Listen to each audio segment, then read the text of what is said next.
привет! Welcome to my channel and добро пожаловать and labdien. Today I'm going to show you one of my favorite recipes of all time. It's pork meatballs. They're so good, so yummy, so juicy, and super easy to make. It is something that was a staple in my house, a kotleti. So in Russian it's called свинины котлеты. And kotleti is something that you have in a Russian house all the time, or Latvian house. And I remember my mom used to make a pot of it. Like, I'm not talking like a giant pot of kotleti. And I absolutely love them. You can eat them hot, you can eat them cold, you can eat them with different sort of sides like potatoes, buckwheat, rice, noodles, all sorts of things, salad.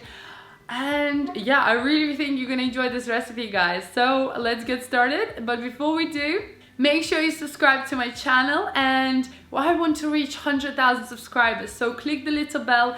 It will notify you every single time I upload a new video, which is every week so far, by the way. Yeah, let's get started.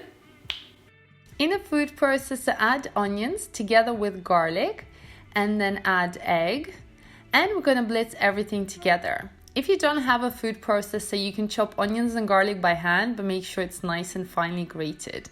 I'm also adding some garlic powder, ground pepper, and salt.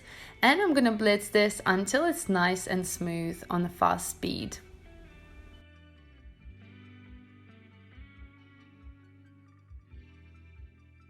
As some of you know, I have launched my online cooking school where you can learn how to make the most amazing cakes ever.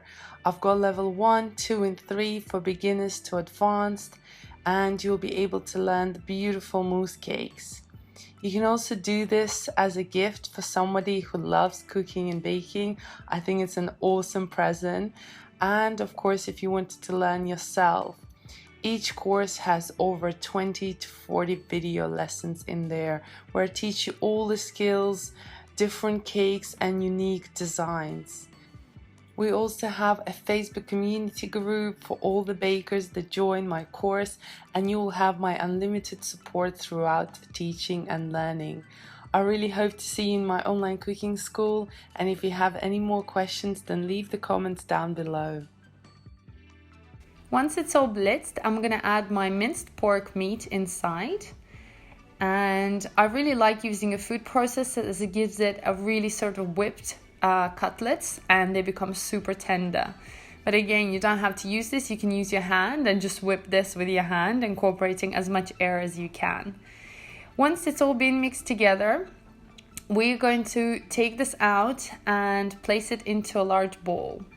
For now, I'm also going to soak my white bread. So I've just taken the white bit, the middle bit from the bread, and I've added some milk, and I'm going to soak this for 5 minutes.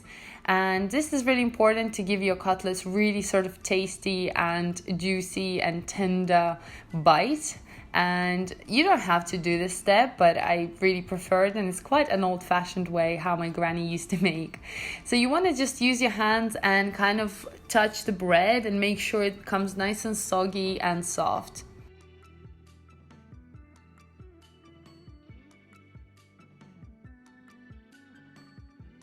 Then take your minced pork together with all the spices and egg and onions, and then add together with your soaked milk bread. And this is really important to make sure you get all the bits there. And we're going to mix everything together. You can use your spoon or you can use your hands. It's completely up to you. I'm going to sort of do both. And at this stage, I'm adding a bit more milk just to make the mixture very smooth and nice.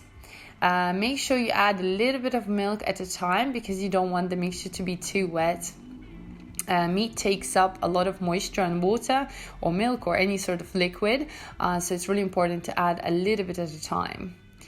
So you want to mix it all through, and once it's mixed, we're going to start shaping our meatballs or kotleti. You want to take a large spoon, like a tablespoon, probably even 2, depending on what size you're going to make them. And before you do that, you want to make sure everything is prepped. You have your plate. I'm going to use breadcrumbs to coat them.